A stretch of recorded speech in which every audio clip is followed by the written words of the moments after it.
श्री राधा कृष्णाय नमो नमः। सर्वप्रथम मैं भगवान श्री राधा कृष्ण के श्री चरण कमलों की वंदना करता हूँ। आप सभी भक्त श्रोताजनों को भी सादर नमस्कार करता हूँ। ग्रंथ श्री राधा माधव चिंतन से आज हम उस अध्याय का श्रवण करेंगे जिसका शीर्षक है श्री राधा का स्वरूप और महत्व, जो इस ग्रंथ में इस प्रकार से वर्णित है।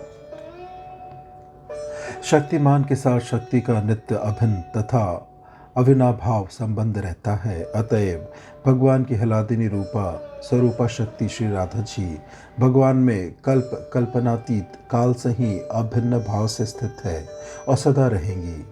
साथ ही ये पृथक मूर्त रूप से भी नित्य लीलायमान है। जब स्वयं भगवान श्री कृष्ण का इस पुण्य भूमि में आविर्भाव होता है तो वे भी लीला के लिए प्रकट हुआ करती हैं। इस बार भी गत द्वापर के अंत में गोपराज श्री विषभानु और कीर्तिदा रानी के घर इनका मंगल प्रकट हुआ था। श्री विषभानु कीर्तिदा पूर्व जन्म में राजा सुचंद्र तथा रानी कलावती के नाम से प्रसिद्ध थे।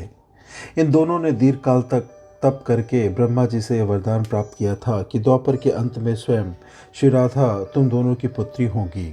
श्री राधा जी का मंगलमय प्राकट्य उनके ननिहाल में कालनिधि तट पर स्थित रावल ग्राम में हुआ था।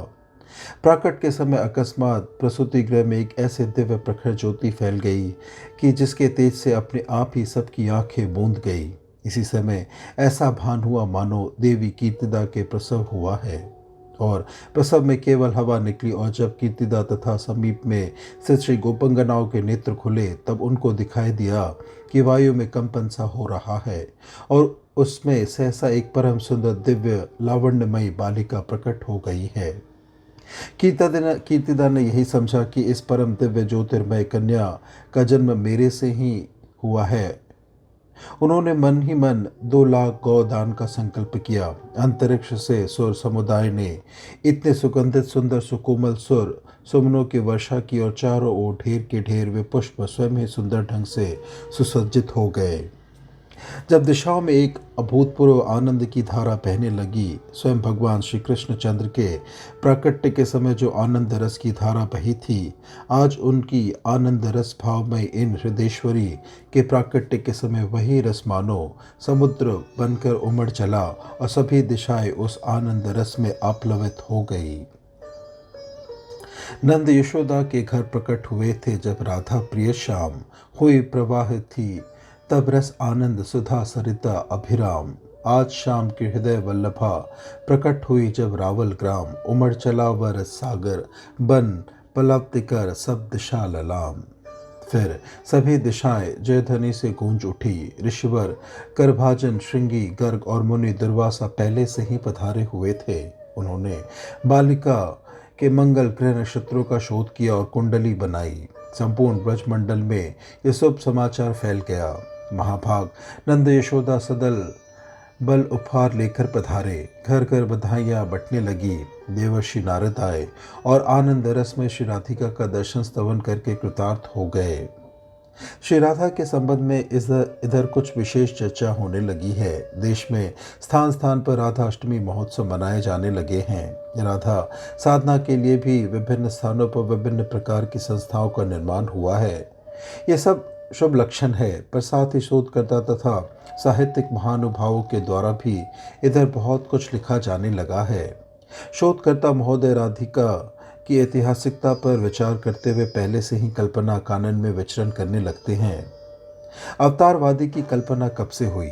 श्री कृष्ण को अवतार मानने की कल्पना कब से हुई? श्री कृष्ण की भगवान के रूप में कब से पूजा होने लगी? इत्यादि। मानो अवतार श्री कृष्ण का भगवान होना, उनकी पूजा, ये सभी कल्पना प्रसूत ही है, वास्तविक नहीं।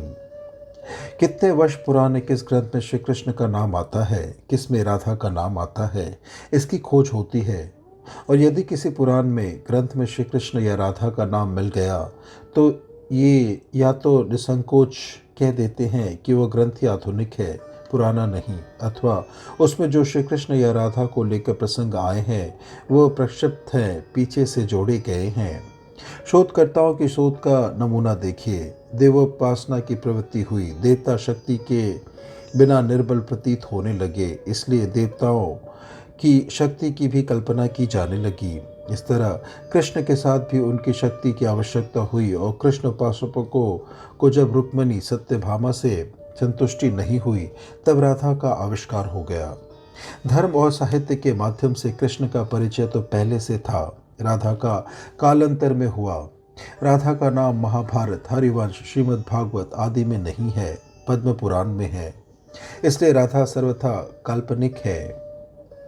इन महानुभावों को यह ज्ञात होना चाहिए कि इन ग्रंथों में यशोदा के सिवा किसी भी गोपी का नामोल्लेख नहीं है, तब राधा का ही कैसे होता। पद्म पुराण में स्पष्ट है ही, पर पद्म पुराण के लिए ये कहते हैं कि प्रथम तो पद्म पुराण ही पुराना नहीं, इसकी रचना 6वीं या 8वीं शताब्दी के आसपास हुई होगी, पर उस समय भी राधा की प्रसिद्धि नहीं थी। इससे राधा के संबंध में जो कुछ पद्म पुराण में उल्लेख है वह सब अवश्य ही पीछे से जोड़ा गया है। मत्स्य पुराण में राधा का उल्लेख है, पर उसको शोधकर्ता लोग प्रामाणिक नहीं मानते। वह ब्रह्म वैवर्ता पुराण में बहुत स्पष्ट वर्णन है। उसके संबंध में ये कहते हैं कि ब्रह्म वैवर्ता पुराण के संबंध में उनका संशय और अविश्वास सबसे अधिक है। गाथा सप्तशती में राधा का स्पष्ट नाम आया है, वह कुछ पुरानी भी है, अतः उसमें आए हुए इस प्रसंग को भी ये प्रक्षिप्त और पीछे से जुड़ा हुआ मानते हैं। श्री जीव गोस्वामी ने ऋग परिशिष्ट की एक श्रुति अपने श्री कृष्ण संदर्भ में उद्धृत की है। वैष्णव दार्शनिक श्री बलदेव वेदाभूषण ने अपनी प्रमेय रत्नावली में अर्थवेदीय श्रुति का मंत्रांश उद्धृत किया है। इन दोनों में ही राधा नाम का स्पष्ट उल्लेख है, पर इनको भी ये प्रक्षिप्त कह देते हैं। महाभारत के प्रसिद्ध टीकाकार श्री नीलकंठ जी ने मंत्र भगवत में ऋग्वेद के मंत्र का राधा परक बहुत सुंदर अर्थ किया है और भी बहुत से प्रमाण है, परंतु शोधकर्ता महानुभावों का तो यह प्राय इस एक निश्चित धारणा को लेकर ही शोध कार्य में प्रवृत्त होना पाया जाता है कि अवतारवाद कल्पना है। श्री कृष्ण भगवान के अवतार नहीं है, उनके अवतार की कल्पना तथा उनकी उपासना किसी काल में विशेष में प्रचलित हुई है। राधा की कल्पना अत्यंत आधुनिक है और वह सर्वथा मनगढ़ंत ही है, और इसी धारणा को अपने शोध के द्वारा वे परिपुष्ट करके देखे जाते हैं। इसलिए जहाँ कहीं किसी ग्रंथ में उनको इनके नाम मिल जाते हैं तो ये उस ग्रंथ का प्रसंग को ही अत्यंत आधुनिक, काल्पनिक या प्रक्षिप्त मानकर छोड़ देते हैं, उस पर विचार ही नहीं करते। कुछ सज्जन शायद विचार करते ही होंगे और घर में व्यक्तिगत रूप में शायद मानते पूछते भी होंगे, पर लिखेंगे तो ऐसा ही।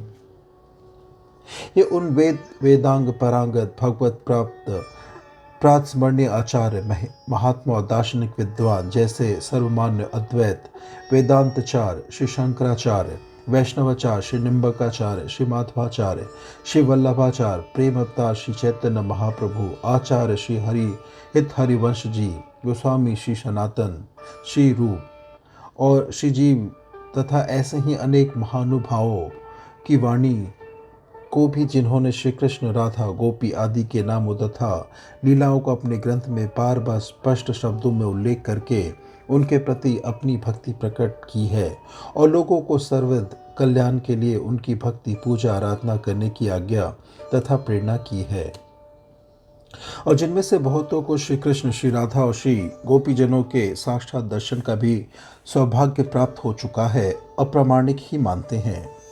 इनके अपने अश्रद्धा, संशयपूर्ण तन, धन, मन से जो कल्पनाएं होती है, उन असत कल्पनाओं को ही कुछ ग्रंथों का नाम लेकर ये सत्य का चोला पहना देते हैं और संतों महात्माओं के द्वारा अनुभूत सत्य का खंडन करने लगते हैं।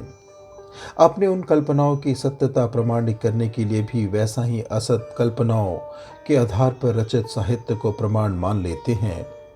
श्री फुकरहर ने लिख दिया है कि राधा की उपासना ईस्वीसन 1100 के आसपास वृंदावन में प्रारंभ हुई होगी और वहां से बंगाल आदि स्थानों में पहुंची होगी, और एक बंगाली सज्जन डॉक्टर श्री शशि भूषण दास गुप्त के द्वारा श्री राधिका का क्रम विकास नामक एक पुस्तक लिखी गई, जिसमें राधा की कब कैसे कल्पना हुई और कैसे कैसे उसमें विकास होता गया, इस विषय पर अपनी अनर्गल कल्पनाओं को लिपिबद्ध कर दिया गया है। बस नवीन शोधकर्ताओं के लिए ऐसे ही विचार या साहित्य उनके शोध का प्रधान आधार बन जाते हैं। मैं ये नहीं कहता कि इन सब की नीयत बुरी थी, पर ये अविश्वासी है, श्रद्धा रहित है और संशय आत्मा है। यह तो निश्चित है, क्योंकि ये चलते ही हैं संदेह के संदिग्ध मार्ग पर। और यह भी निश्चित है कि अश्रद्धालु का श्रम व्यर्थ हुआ करता है और श्रद्धा संपन्न को ही यथार्थ ज्ञान की उपलब्धि होती है। भगवान श्री कृष्ण के वचन है, अश्रद्धा पूर्वक किया हुआ होम, दान, तप हुआ तप और जो कुछ भी किया जाए सब असत कहा जाता है। और अर्जुन, ना तो उससे यहाँ कोई लाभ होता है ना परलोक में ही। और श्रद्धा के साथ पूर्ण रूप से प्रयत्न में लगे हुए इंद्रियों के संयमी पुरुष को यथार्थ ज्ञान की प्राप्ति होती है और ज्ञान को प्राप्त करके वह शीघ्र ही परम शांति को पा लेता है। अतएव सत्य के शोधकों को चाहिए कि वे अपनी कल्पना की ओर संदिग्ध हृदय लेखकों की अपेक्षा उन दैवी संपदा संपन्न सत्यवादी संतों, महात्माओं, प्रेमियों तथा आचार्यों की वाणी पर श्रद्धापूर्वक विशेष ध्यान दे और आस्था स्थापन करे, जिन्होंने श्री कृष्ण राधा का साक्षात किया है और उनके यथार्थ तत्व को समझा है और उनकी ऐतिहासिकता का भी अपनी तपपूत निर्मल दृष्टि से निश्चित ज्ञान प्राप्त किया है। श्रद्धा संपन्न साधक तथा प्रेमी भक्ति से आराधना करने वालों का तो एकमात्र यही कर्तव्य है कि वे अविचल और परम श्रद्धा के साथ अनुभवी महान आचार्यों और भगवत प्रेम को प्राप्त महापुरुषों के अनुभव को ही सर्वथा सत्य, आदर्श, आदरणीय और अनुकरणीय मानकर परात्पर पुरुषोत्तम भगवान श्री कृष्ण के साथ ही उनकी नित्य स्वरूपा शक्ति श्री राधा जी की आराधना उपासना करके सच्चे अर्थ में अपना जीवन सफल करें। वे ना तो समालोचकों के और अनर्गल लिखने वालों, अनन्याय लेखकों के विचारों की ओर ध्यान दें और न उनका खंडन ही करें। उन्होंने तो अवकाश ही नहीं लिया अपने परमाराध्य भगवान श्री राधा माधव के स्मरण, चिंतन, अर्चन और सेवन से। शोधकों, समालोचकों, साहित्यकों और कवियों की श्री राधा उनके विचार अनुसार तर्क की कसौटी पर खरी उतरी हुई श्रद्धा की मूर्ति हो, तर्क पर खरी ना उतरती हो, ऐतिहासिक हो, कल्पना प्रसूत, औपन्यासिक हो या कवियों के श्रृंगार वर्णन की साधना हो, कैसी भी हो, मेरा उनसे कोई विवाद नहीं है। वे स्वतंत्रता पूर्वक अपनी आँख से राधा के स्वरूप को देखें और उस पर आचार विचार करें। उनसे सबके प्रति मैं नमस्कार करता हूँ, पर मैंने शुद्ध श्रद्धा से जो कुछ समझ पाया है और भगवान श्री कृष्ण, श्री राधा और श्री गोपांगनाओं ने अनंत कृपा पूर्वक मुझे नग्न को अपना जैसा जो कुछ परिचय प्रदान किया है उसके अनुसार और विशेषकर श्री राधा माधव की अहेतुकी कृपा से मेरी दृष्टि में श्री कृष्ण परात्पर ब्रह्म पूर्ण पुरुषोत्तम साक्षात भगवान है। श्री राधा उन्हीं भगवान श्री कृष्ण की स्वरूप भूता उनसे नित्य अभिन्न नित्य शक्ति है। श्री गोपांगना श्री राधा की अनुसरण करने वाली उन्हीं की काव्य विहरूपा भगवान की ही शक्तियां हैं। श्री कृष्ण का श्री राधा का पुण्य भूमि पर आविर्भाव हुआ करता है। इस विगत द्वापर के अंत में भी अवश्य हुआ था, अतएव वे सर्वथा ऐतिहासिक स्वरूप भी हैं। श्री कृष्ण, श्री राधा तथा श्री गोपांगनाओं में प्रेम सर्वथा कामगंध लेश शून्य परम पवित्र है। श्री राधा तथा श्री गोपांगनाओं में वह स्वसुख कामना लेश की गंध भी नहीं है। वे परम श्रेष्ठ श्री कृष्ण के सुख साधन में ही रूप में ही जीवन धारण करती है।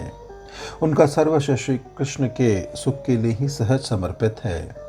श्री कृष्ण, श्री राधा और श्री गोपांगनाओं की लीला लौकिक दिखने पर भी सर्वथा अलौकिक है और दिव्य है तथा बिना उसका तत्व समझे सर्वांश में अनुकरणीय नहीं है।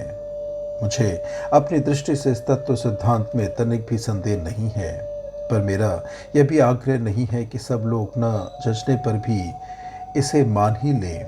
हाँ, यहाँ उपस्थित सभी से मेरी यह विनीत प्रार्थना अवश्य है कि आज श्री राधा प्राकट्य के इस पवित्र अवसर पर वे सब लोग भी उचित समझे तो मेरे उपर्युक्त वेदन पर ध्यान देकर इसी के अनुसार अविचल, तीव्र और अनन्य श्रद्धा भक्ति के साथ श्री राधा माधव की आराधना उपासना में लगने का निश्चय करें और तदनुसार साधना में भी प्रारंभ करते। करो कृपा श्री राधिका बिनवो बारंबार, बनी रहे स्मृति मधुर सुचि मंगलमय सुखसार। श्रद्धा नित बढ़ती रहे, बढ़े नित्य विश्वास, अर्पण हो अवशेष अब जीवन के सब श्वास। श्री राधा रानी के श्री चरणों में कोटि कोटि नमस्कार। इस प्रकार से ग्रंथ श्री राधा माधव चिंतन से आज के अध्याय की संपन्नता होती है। इसमें हमने श्री राधा रानी के स्वरूप का वर्णन का श्रवण किया। श्रवण करने के लिए और अपना बहुमूल्य समय देने के लिए आपको धन्यवाद। त्रुटियों के लिए क्षमा प्रार्थी हूँ।